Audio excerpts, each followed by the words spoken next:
I wanted to get into the whole Doja Cat situation. Doja Cat came out with this song Attention, which I love.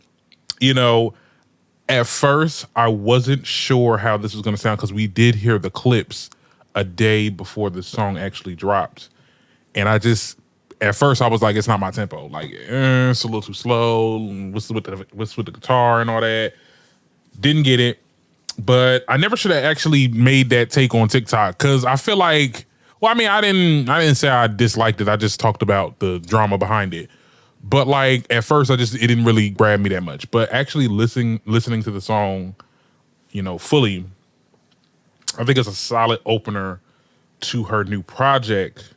And I love that it's 4 minutes. Like, it's a long song and it's filled with verses.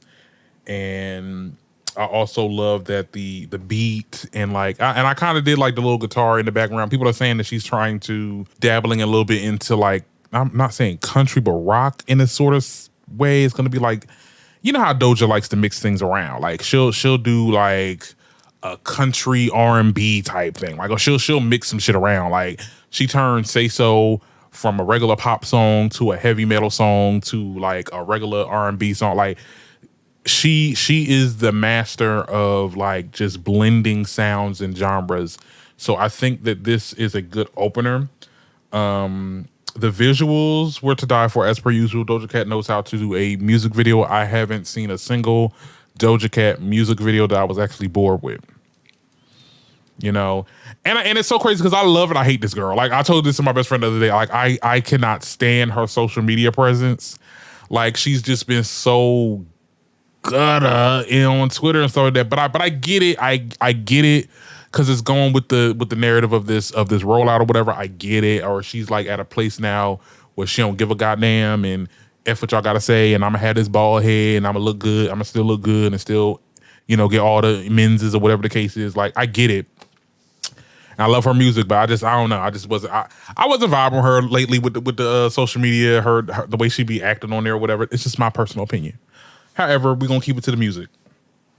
This was basically like a big FU to people that's online. I mean, we all know that her presence, like as far as her posting on Instagram and stuff like that, like her new look, like she cut her hair, she, is dressing a little bit more grunge, a little bit more mask presenting, very like in your face with it too. Like it's different. It's something that female rappers don't really do. And I'm still calling a Doja Cat a female rapper. I don't care what none of y'all say in these comments. Female rappers take the traditional road out. Traditional right now is being feminine and overly sexual. Doja Cat is still sexual. Let's be very clear. We seen tatas. We seen her full nude body in red in the video. But she's doing it in a different way, which is good because we want things to be different and not the same, right? Anyway, so the lines in question, because we're going to get right into it, right, is the whole Nicki Minaj mention, okay? She says she thinks she Nicki M, she thinks she hot shit, I never gave a F, or was that, whatever she was saying. Now, a lot of people were saying that she was talking about Cardi. Some people said she was talking about Nicki, which I didn't understand. Others said she could have been talking about somebody else, maybe like a Lotto or whatever the case was. I felt like we all kind of jumped the gun. Even I did with my TikTok video, like saying that, oh, it could have been this or that. I don't think that she was talking about Nick. I don't think she was talking about Cardi or the other girls. I think in that moment she was talking about how people, and there's a lot of people on the internet that were saying that she's like a copy of Doja Cat.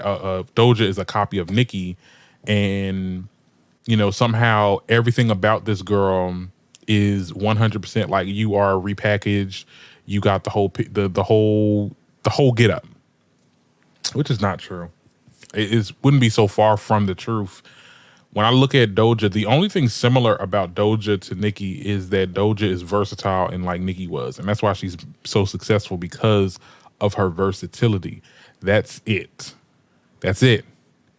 When we are talking about just like cadences, when we're talking about rap flow and the way that she delivers her lines, you can see the inspiration, but they're two different artists, polar opposite artists. Okay, let's be very clear. When you look at this video right here, I mean, Nicki would never do this. Nicki would never do a video like this or present in the way that Doja has been presenting for the past couple months. Like, she's her own artist, and I think that's what she was trying to say here. But a lot of people like to forget the last part where she said, of course, y'all comparing Doja to the hottest. So people thinking it was a slide at Nicki. When you actually heard the full song, and I'm very surprised that none of the major, like, big YouTube T pages are really bringing up the fact that it was like kind of a homage to Nicki. Like she said, you know, of course, you know, it's an honor to be compared to the greatest. Like, it doesn't offend me. She's talking to y'all. She's not talking to nobody else. She not talking about Cardi. She's not talking about any of the other girls. She's talking about how people view her on the internet. They say that she copy off of Nicki. What she's basically saying is that's not true, but I'm also not offended because I'm being compared to the hottest. That's basically what she's saying. Had nothing to do with any other rapper in the industry. Now, the other line in question was when the part where she was like, I paid respect to those who taught me how to make it. Now I reap the benefits with no confrontation. Y'all fell into beef. That's another conversation. Now, at first, and like I said, when you hear the full song, you'll get, I'm like, oh, okay, that's what she meant. And that's where I felt like I jumped, you know, I'm not afraid to say, okay, I may have been wrong with this, because I was. What I got from that, because she opened up with the verse saying, vulnerability earned me a lot of bacon, you know, being at the top, being the top star and doing everything that people wanted her to do, put her in the position to do whatever she wants to do now. Like, so she can now, because she did that, she now has leverage over her own career. She can now be like, okay, well, I'm not going to go this route.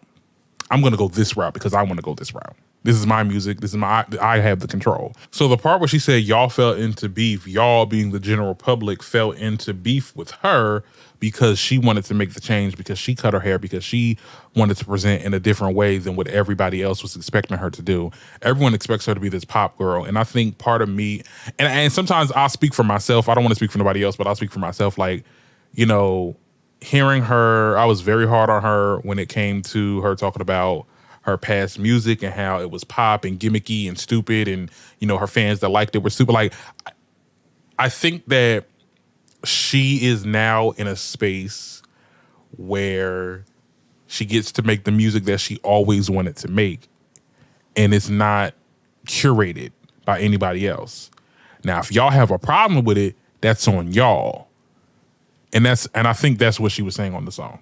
I could be wrong, but I think that's what she was saying.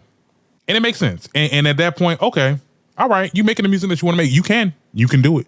You are the star that you are. You with the leverage and just the amount of, you know, control you have over your music now, because hey, I'm able to make hits and I can make more. You know, so I'm here for it. And you know what? It's the fastest growing song since Say So. Like, it did really well on YouTube. I believe it's #1 on iTunes. I want to say I heard something about that. So she has, you know, she has the ability to make hits. Okay. And it looks like it comes easy. And I think that's what the problem I had with her tweets before. She said that shit was easy. Like, girl, making hits is not that easy. But she make it look easy. But she is, I believe that she is, you know, she works hard for this. She definitely did her due diligence when it comes to this opening. I think this is going to be good. I have high hopes for the album, whether it be primarily rap or R&B infused or whatever the case is. I mean, like, even in the beginning, like, you still kind of hear some elements of Planet Her in there, which I love. It was like a perfect send off to that album. You know, she doing her thing. She doing her thing. Okay. And I think that people need to stop with the whole, you know, we got to stop jumping the gun too. Because she did respond to a couple of people. She said, if you misquote my lyrics, it's my undenying job to hate y'all for eternity. Like, y'all sat there and got that clip, and y'all, first of all, y'all butchered the lines, first of all. But y'all made it seem like she was talking about Cardi, pitting these women against each other. I think that we got to stop doing that at some point. and it's bad when it's coming from the Barbs. And I'm be honest, like I can't not tell the truth. Like I'm gonna be honest with y'all. Like it was a lot of the Barbs that were saying that, and it just kind of we got to worry about something. We got to worry about Nicki about to come out with Barbie World with Ice Spice. Like, look, don't pay attention if that's not if she don't get into her, don't get into her. You know, she wasn't talking about Cardi, and I think that you know, people, you know how these stands are, child. You know how Twitter is, child. But y'all go ahead and tell me what y'all think about that in the comments. Okay, we're gonna move on.